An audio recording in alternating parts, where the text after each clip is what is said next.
Welcome to Between Two Chairs, Demystifying Commercial Real Estate, the podcast that brings you the latest insights and trends on the South Florida commercial real estate market, with your hosts, Fernando Arencibia Jr. and Jennifer Wollmann.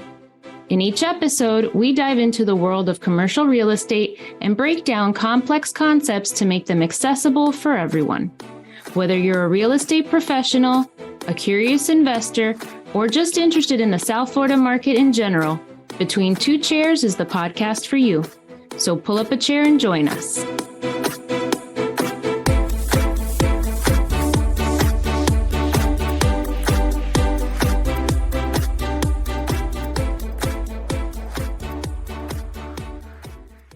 Well, hello, everybody, and welcome to another episode of Between Two Chairs with my co-host, Fernando Arencibia Jr. I'm Jennifer Wollmann, and I'm super excited. I've been driving our poor guest crazy over the last couple of weeks, texting her with my excitement, but we are interviewing Beth Azor today, also known as the Canvassing Queen. She's the founder and owner of Azor Advisory Services, a commercial real estate advisory and investment firm here in South Florida. She's a mom, owns and manages shopping centers, is a developer, content creator, author, networker extraordinaire, and my favorite part is she's a teacher at heart. She is one of the most open and giving people that I know of her time, of her knowledge. She's full of energy and ideas, and I couldn't think of anybody better to start our December series with, since we're going to be talking all about giving for December. So welcome, Beth. It's awesome to have you here and to see you. We're so excited. Thank you, Jennifer and Fernando. I'm so excited to be here, and I love the theme of giving. Love it. So, and congratulations on the podcast. You guys are doing great. Thank you. Yeah, it was pretty exciting to jump into this and find out we were one of the top 5 in South Florida. So that was pretty awesome. Absolutely. And thank you for all you do. I mean, you're everywhere. You always say it's not necessarily who you know, it's who knows you. And I think I feel like everybody should know you. I agree. Right? I agree. Absolutely. But let's just get started real quick with the South Florida Independent Retailers Award, because that was last month. And we're not going to give away who the winner was, since that's covered in our previous episode. But I want to get an idea of some background on how you came up with this idea and why. Sure. So thank you for that. So I love helping independent retailers achieve their American dream, right? And that's why I got into retail leasing to begin with.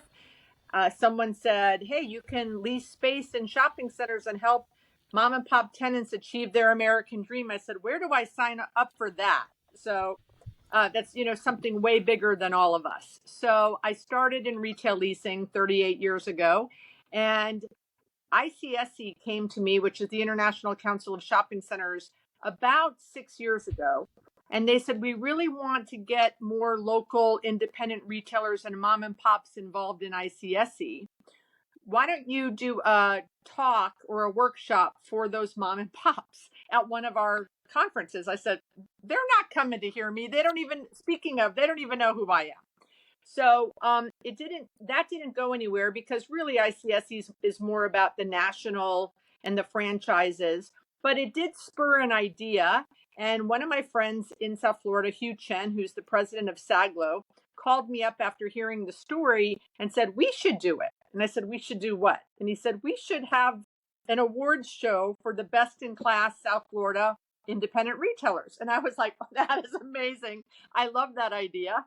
And we started, this last month was our 5th annual.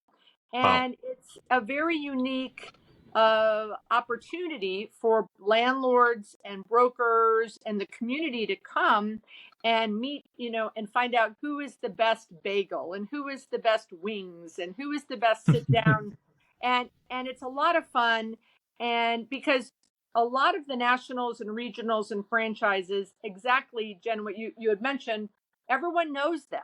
And not really, there's no highlight, there's no place to showcase these independents. and they get showcased at our event, and it's so much fun, and I love it, and I'm helping them achieve their American dream.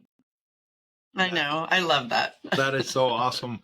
I love, by the way, I see you as a superhero because every time that I turn on any social media, I get glimpses of the origin story of Beth Azor, which is just amazing. But this is the fifth.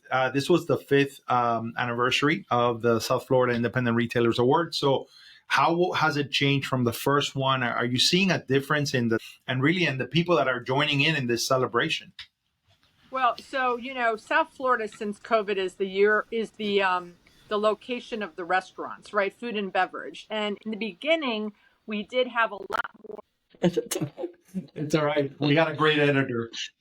I apologize. Yeah, you're good. So the early years, we had a lot more retailers, fitness, but it's crazy what's happened in South Florida with retail and restaurant expansion. So I would say that this year's awards was 95% food and beverage. It's Wow. what the people want. So Right. we deliver what they want. So in a way, if you look at the trajectory of awards, it kind of mimics the trends in retail that we have seen over the past 5 years. 100%. 100%. That's awesome. And so obviously you have a big soft spot for small businesses. So tell us some of the lessons you have learned from the small business as a landlord rep, tenant rep, owner, kind of in your different roles.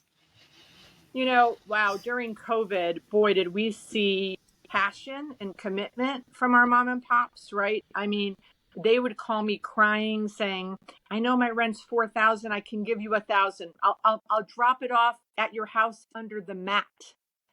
And, they were loyal and they were resilient.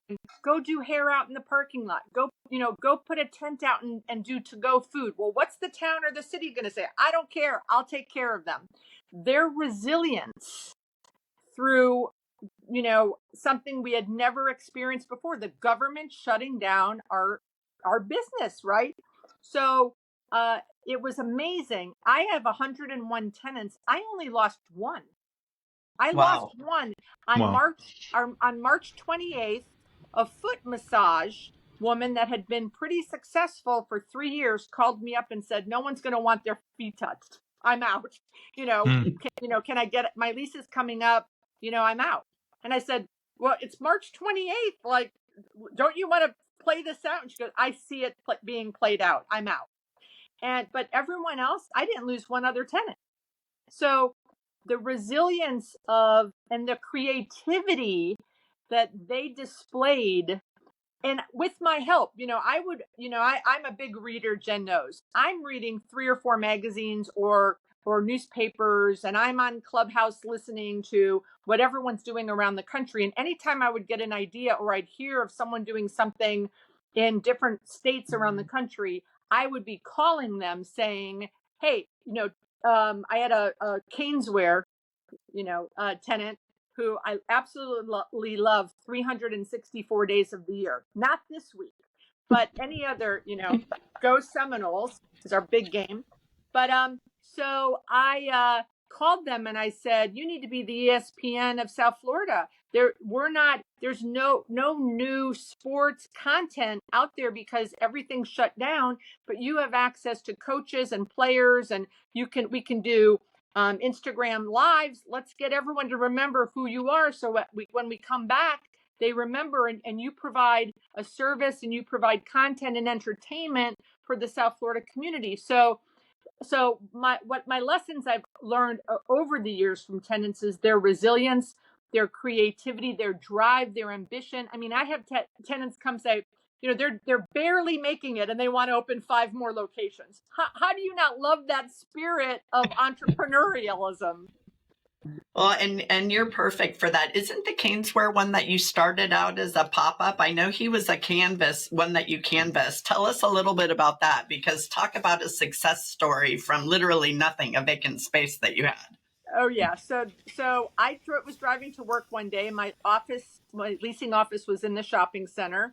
And I'm driving down University Drive where I have 4 shopping centers on that street. And I see these lawn signs that say Canes Apparel and an address. And I know, first of all, apparel, because there's not a lot of local apparel retailers, right? They're mostly all national. So when you see a local apparel, that tweaks my brain. And then I saw the address was in a warehouse area nearby, not in a retail setting. And he had like 30 signs in the median of the street. I said, I got to go find this guy. I love the marketing, and he's apparel. So I went over, and it was like for appointment only or weekends only or something. But I peeked in the window and I saw 3,000 square feet of shoes and jackets and jerseys. And even though they were the Hurricanes, I'm an equal opportunity landlord. So I called the guy up, and it was August. So he was going into football season. And I said, you need to come be at my shopping center. He's like, no, I can't afford it. That's why I'm in the warehouse, and I'm really busy. It's football season. I said, okay, I'm going to call you in January. Well, typical salesperson, I forgot.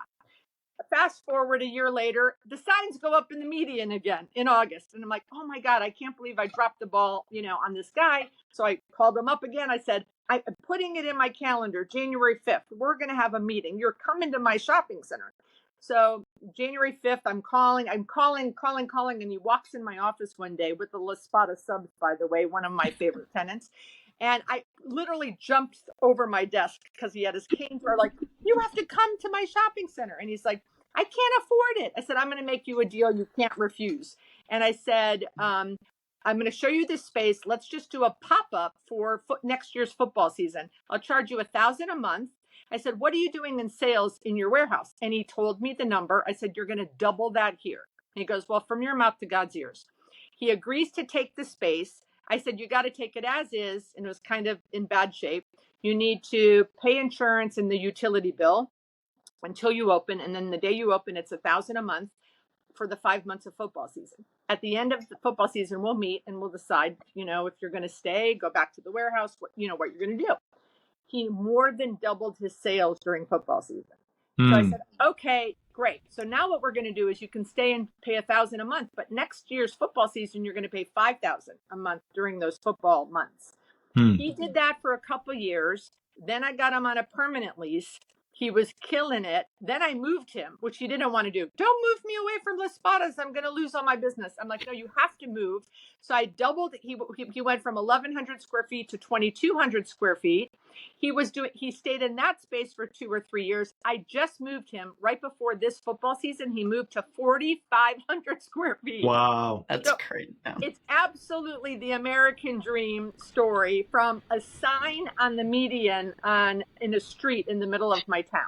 And what I love is destination tenants, because they have a customer that comes from far away to your shopping center. And the campus is 30 miles away from my shopping center. So he gets people from Tallahassee that shop in his store.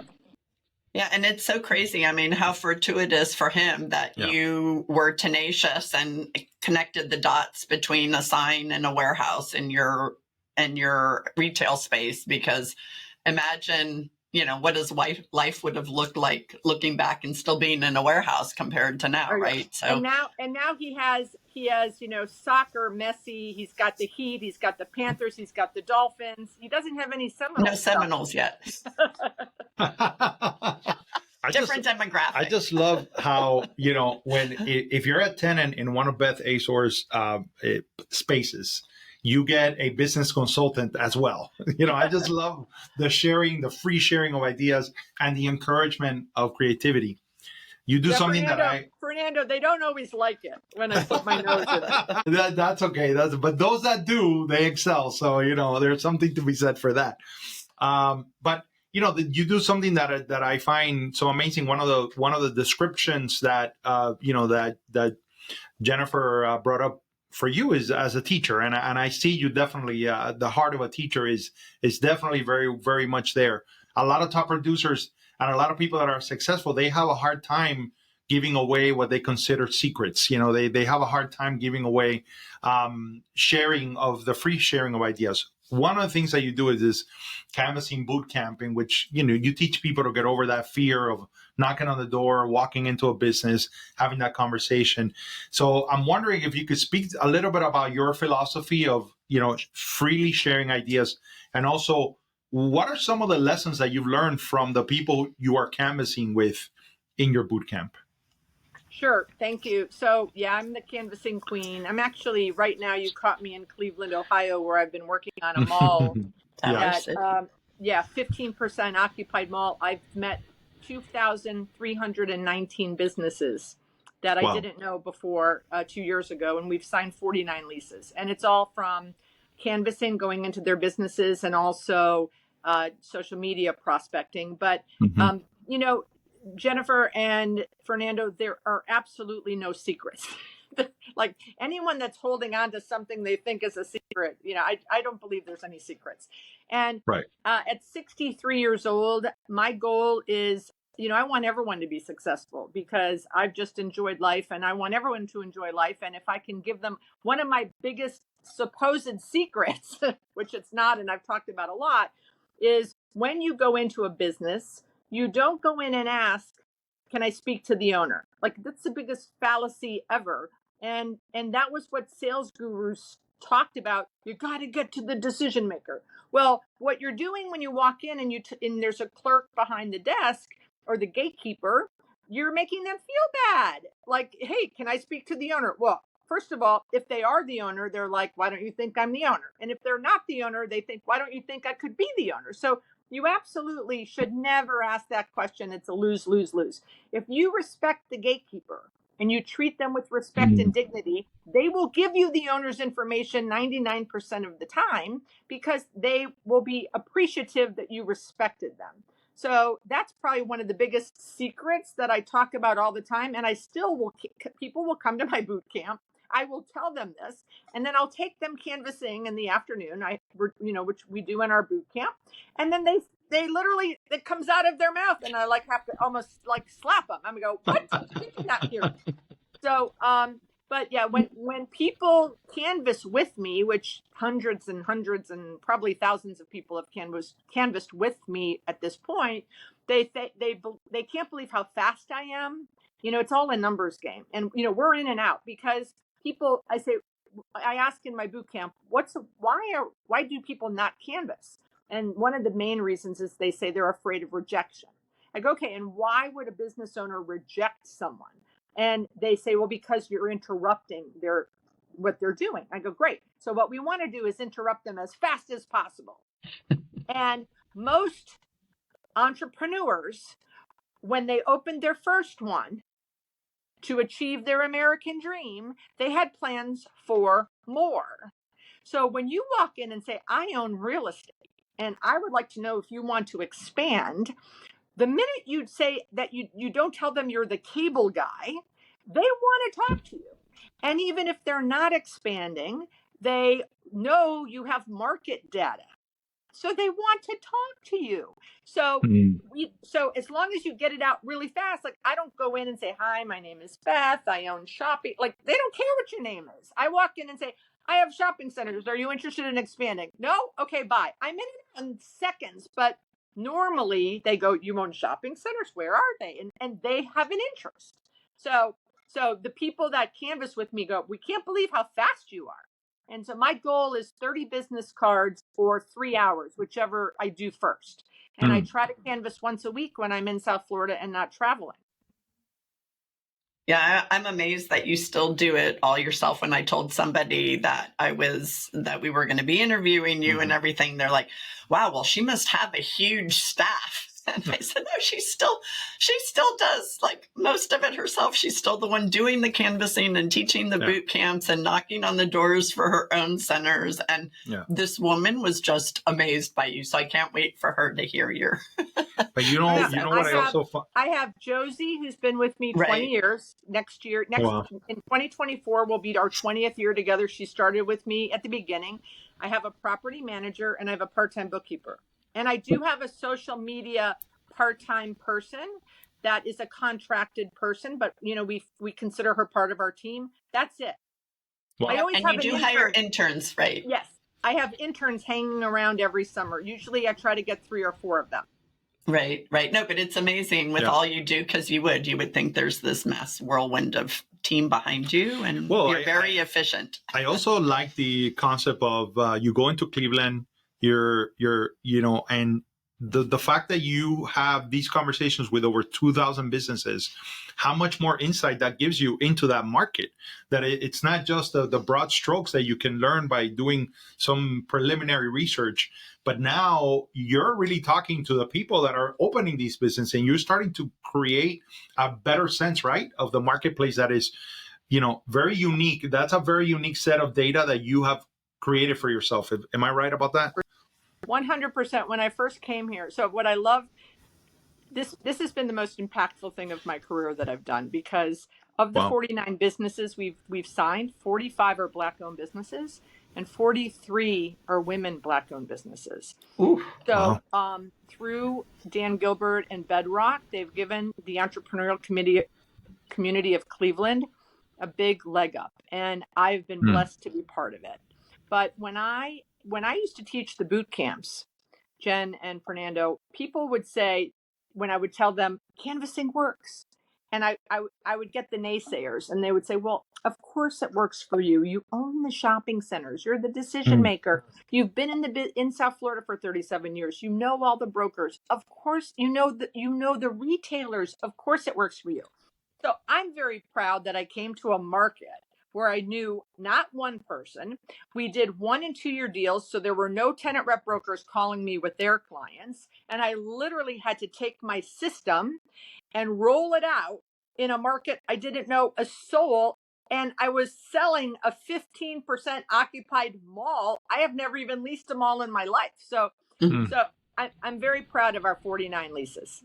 Yeah, it shows total proof of concept outside the sphere, right outside of where you actually developed it. So amazing. That's amazing. And I know with your shopping centers, you've also been able to get into construction and development beyond just tenant improvement. So tell us real quickly about that. I know development isn't your favorite part of it, but I keep saying I'm never going to do it again. And then and you do. And then I called Jen. I go, I think I found another development deal. It's painful.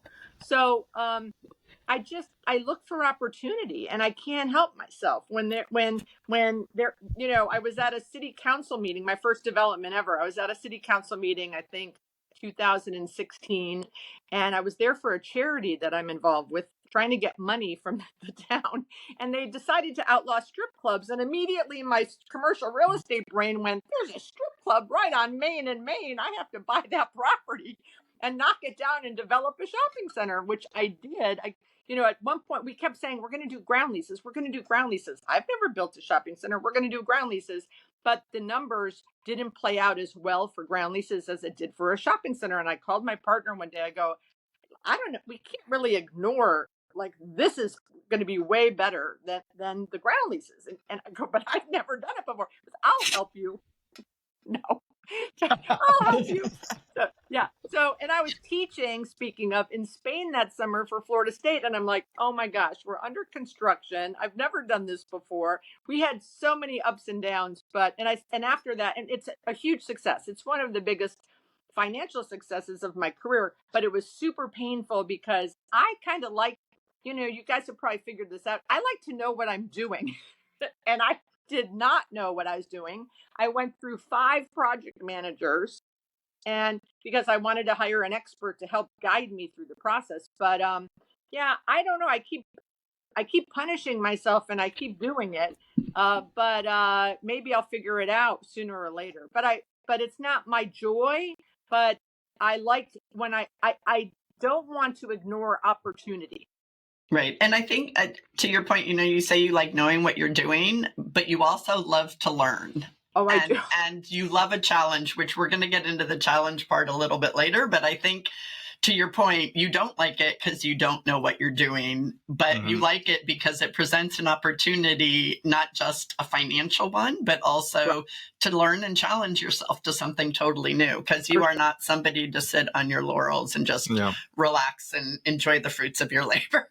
Right. That's true. I love to learn. That's probably my biggest, I'm addicted to learning for sure. Yes, which is an awesome trait. We always talk to people how important it is in a shopping center to really curate the experience of what you're trying to create and to make sure that there's symbiotic relationships between all parties in the shopping center. I'm really interested about what are the differences when you're dealing with a big corporation like Wawa or Starbucks. What are the nuances of developing or leasing to them versus a smaller company? Oh, it's really different because, they've got staffs of 20 and 30 and 40 lawyers and project developers and facilitators and real estate managers. You really need to know, be on your game when you're negotiating with them, even though they are just people. But they can run circles around people that aren't prepared and are not sophisticated in certain things. So you have to have your team also that knows what they're doing. So when I was negotiating, I bought an office building, a 2-story office building, knocked it down, another development. And I built a Starbucks strip center on the south half, and on the corner we ended up doing a Wawa. And I had never done a Wawa deal before. So I called all my friends and I put the word out and I said, I need an attorney to represent me that has done other Wawa deals. So, and that's who I hired. And, Wawa didn't like that. They would have rather me hire, an attorney I used to sell my house. So, but you have to bring people on the team that have experience that you don't have. So they're super sophisticated. On the other hand, an independent retailer or food and beverage operator is not as sophisticated, but they will sign things that they don't read. And I don't support that. So if I think, if they tell me I'm going to do X amount of sales and I know that they can't afford my rent, I will tell them why I don't sign leases to make money. That's a mistake. And you're not going to have strong projects if you do that. If you kind of take someone down, you take advantage of someone that's unsophisticated. So I tell them they should hire lawyers. Their lawyers should not be the lawyers that sold their house. There should be lawyers that have represented commercial leases. So I teach the people I'm selling to because I want them to be around, because a successful shopping center is a shopping center where you have curated people that stay and bring customers to the shopping center that gel together. You don't want a shopping center that has a bunch of people moving in and moving out because, they didn't know better. They just signed leases. They didn't have representation. And now you're in lawsuits. And I when I lay my head on the pillow at night, I want to know I did everything I can to help my tenants and my business and my partners. And I don't want to think, and there's a lot of landlords out there that kind of take advantage of the little guy, and that just disgusts me. You're very into the importance of reading lease, both as a landlord, obviously landlord rep and tenant rep. What are some of the strangest things? Because I think that sometimes in commercial leasing, people are like, oh, well, once as a rep, whether landlord rep or tenant rep, once we find the tenant, we don't really need to do much because the attorneys do it, right? And I'm one of those that I still read the leases, even though I'm not an attorney and I don't play one on TV. But what is it that you have found in leases that kind of have been like either an aha moment or a no way am I signing this lease moment? Or I've seen leases where it says that the landlord can just terminate the lease for any reason at any time, and mom and pops have signed it. Yeah. They don't read the independent retailers don't hire representation, and they sign anything. And most times it doesn't hurt them because that's not the intention of the landlord or the developer. But, any time in the history of retail real estate when something went wrong, a clause was added to the lease. I have clients that have 80-page lease documents. Wow. I try to get to 5. We don't need to pay the attorneys by the word. So, but yeah, there's, so I think that's probably been the most egregious thing I've seen in a lease. And it's a tiny little sentence in a big paragraph, no, don't sign that. Right. The other thing that I found, and it was funny because I actually went to a restaurant and it was this great restaurant and we ordered a hamburger and everybody wanted a beer. And they're like, oh, we can't serve beer or wine. And we were like, why not? And we looked at the menu, and the menu was a little bit bizarre for what they were, their name of their company and everything. And it turns out that their neighboring tenant had exclusivity. So they couldn't sell anything that was on the other restaurant's menu. And they had no idea when they signed that. And they were going to be like a chicken and wing. And nope, they sold chicken next door. So they couldn't sell anything. So that was in that other person's lease. Yeah. And I was like, oh, I've had leases where a tenant, where I bought a shopping center and the prior owner gave an exclusive to no alcohol whatsoever for a tenant, or they couldn't sell. The only other restaurant that could be open would be an ethnic restaurant, or no more than 2 restaurants. I mean, for sure, there's exclusives can be really crazy. Can be game killers too if you already signed the lease and your business plan is built on something that's totally excluded. So, now, Beth, you have a goal of getting more women to invest in real estate. You're certainly a shining example of that. Tell us a little bit about the motivation behind that, and we'll talk a little bit about the Women's Real Estate Investment Summit. But tell us a little bit about your motivation for that. Jennifer was the motivation behind that. the woman sitting next to you, right, Jen? Yeah, it was a conversation we yeah. Because I was like, I know people say they want to do it, but I don't think they want to do it. And she's like, you got to keep pushing. We want to do it. So I had read a stat that said of all of the commercial real estate investors in the domestic U.S., 3% were women. And I found that deplorable. And then I read further, and it said that of the 3%, 50% were spouses, and 50% were spouses and women who inherited. So I thought, okay, so I'm part of the 1.5%. That's just crazy.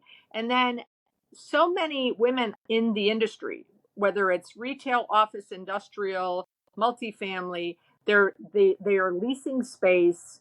They work for developers. They represent tenants, and they represent a coffee concept. And they find them a location, and then they find the location to buy, and then they put this whole package together, and they say, okay, developer who happens to be male, you take it and run with it. And so I started investigating, why is that? Why are you not doing it yourself? And at first they said, well, it's too much money. And so I kind of debunked that, because you can be an LP for as low as, in some situations, $5,000, And then I thought, well, maybe they're not investing. And then I found out, no, they're definitely investing in the stock market. And then, well, it's too complicated. I'm like, do you not think that the stock market is complicated? My Netflix stock dropped 80% last year. I don't understand that. Then it was fear. They were afraid. Well, what are you afraid of? So what it really, really, really, really boiled down to, after months and months and months of interviewing and surveying women, is they didn't see other women in their circles doing it, which then goes back to the 3%. Of course, they don't see women doing it because there aren't a lot of women doing it. So I decided, with the help of people like Jen, that I would put on a conference where I would put women on stage that are doing it. So women that invested in multifamily, women that invested in hospitality hotels, women that invested in self-storage. Because if 200 women or 300 women can sit in an audience and hear the stories of how they raised money, how they found the deal, why did they pick that asset class? It was hard. How did they overcome obstacles? If enough women would start hearing stories of other women and start meeting women that were doing it, they would feel more comfortable and start doing it. And that's what we have found. Our next one is our 4th annual in March in Fort Lauderdale. And I have seen probably over 50 women over the first 3 years that had never invested before start investing. So we're making baby steps, but I'm okay with baby steps. My goal is to hit 10%. By the time I turn 70, I have 7 years. And I think we'll be able to get there. I agree. It just keeps getting better and better every year. I've been to all of them. And I think what's so amazing about what you do is a lot of these conferences are for networking. And you're like, we're not going to network. You guys can network on your own. This is all about bringing you value and just drowning you in information. And I invested before I met you, but I always wanted to get into different asset classes or bigger and bigger deals. And I've already done a deal with some of the women from that conference. And this year I'm bringing my daughter. So, because I want her to start investing, and we've been talking about investing. Shout out to Corinna. That's awesome. By the way, I get major FOMO when I have a lot of my female colleagues in the industry and they post about it. We take pictures. I get major, yes. And I get pictures sent to me. They don't even post them in social media. They just send them to me. So you can come. You can come. Or send your daughters. Send your daughters and Desi. That'd be awesome. I think Desi and Jessica. Jessica will be on board. Yeah. We love. So, I tell them. I say to the women, I'm not going to teach you how to do it.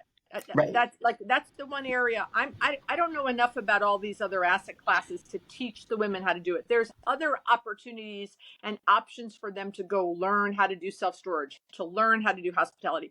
I want to inspire them to go learn about it. And I want them to bring their mothers, their sisters, their daughters, and I want men to bring their daughters.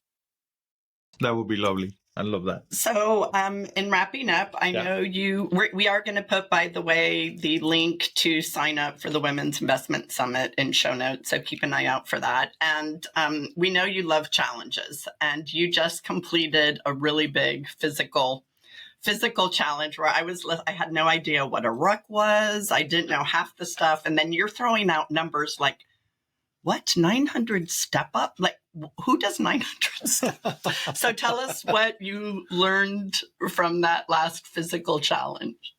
Yeah. So I the area in my life that I want to improve the most as I get older, obviously, my goal is to dance at my son's weddings. They're young. They're 23 and 20.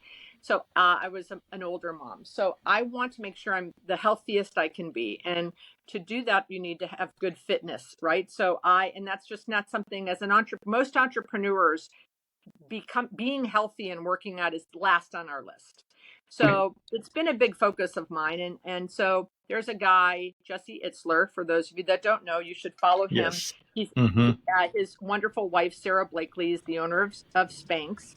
And he does challenges all the time. And a couple of years ago, he did the Calendar Club Challenge where he ran it, which means you do your thing every day of the month. So day one, you run a mile. Day two, you run 2 miles. I've never run anything in my life. I'm like, I cannot run this. But his 10-year-old son, Laser, biked it. And I said, I could bike it. So I biked 496 miles, I think the August of COVID. And then I biked it again, and then I swam it, the laps.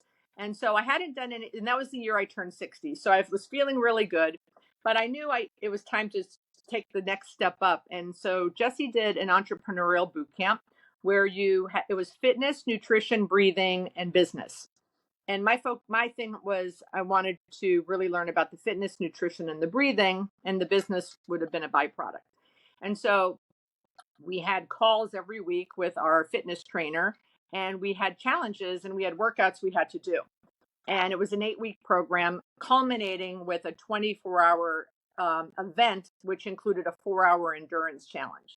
And I was so scared. And a cold plunge, by the way. And I started doing cold showers because I got to get ready for this cold plunge. But yeah, so we started.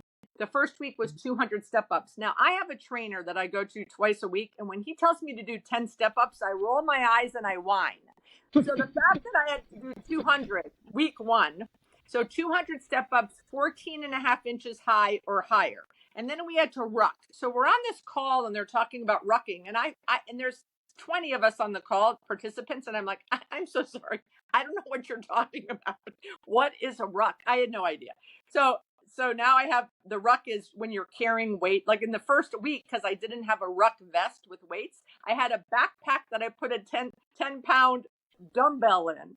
So now my girlfriend, Natasha, who Jen knows, bought me a ruck vest. And then I had already I have 2 ruck vests now. So we had to ruck like a mile, and then we got all the way up to 9 miles rucking with 20 pounds. The guys were at 40 pounds. At the end, we had our last week 900 step-ups twice. And then physical fitness, like push-ups and burpees. I had never done a burpee before. And so, yeah, so it was 8 weeks. And I was so scared that I would show up and be embarrassed that I probably did 95% of all of the pre-workouts. My peers, who were mostly in it for the business stuff, didn't prepare at all. So like the 7th week call, they're like, oh yeah, we haven't done any of the step ups. And I'm like, oh my God, like I was so proud. So when we get there, we had a 4-hour endurance thing where we did 1,000 step ups over, every 30 minutes. We hiked, I think 7 miles with a ruck. We had to do pull-ups. I did a couple pull-ups. And so yeah, I was so proud. I was the oldest one by the person next younger to me was 54. And I won the award for the most. I embraced the program the most. I won the award. I have a bracelet that says no 0 days. So I was just so happy that I finished and that I did everything. And the trainer, when he gave me the award, he took me by the shoulders and he goes, "You are an athlete, Beth." Oh, so that's amazing. Proud. That's amazing. And we're wrapping up because we're very respectful of your time, but there is so much more to know and learn from Beth and about Beth that we're only going to do one fun fact today. And that fun fact is about Beth and her social media. She has 352 videos on YouTube, 1,246 posts on Instagram. She's everywhere on social and has different ideas on how to use social for all sorts of different things related to prospecting or networking or learning about how to invest in real estate. So please follow her. All you have to do is Google her because she has succeeded in addition to being an athlete. She is everywhere. And it's, everybody knows Beth. So thank you so much, Beth, for joining us. And congratulations on completing not just any physical challenge, but an extremely challenging one. Is there any challenge you want to leave our listeners with? Well, first of all, thank you all for also introducing me as a mom at the beginning of the show, because that's my most important job, is being a mom of 2 boys. I'm a boy mom. So I love that. My challenge is just, if you are a woman watching, think about investing in real estate other than the stock market. If you are a man and you have a woman in your life, encourage them to think about investing in real estate, especially most of your followers or many of your followers are in the business. This is legal insider trading, ladies and gentlemen. So take advantage of that. The wisdom that you are learning and that you are doing every day, help it add to your family's wealth. That's perfect. That's lovely. Thank you so much. Look forward to seeing you in March, if not before. Absolutely. Thank you, Beth. Thanks, guys. Thanks for having me. It's our pleasure. Thank you for being here. This is just amazing. Ladies and gentlemen, the amazing Beth Azor.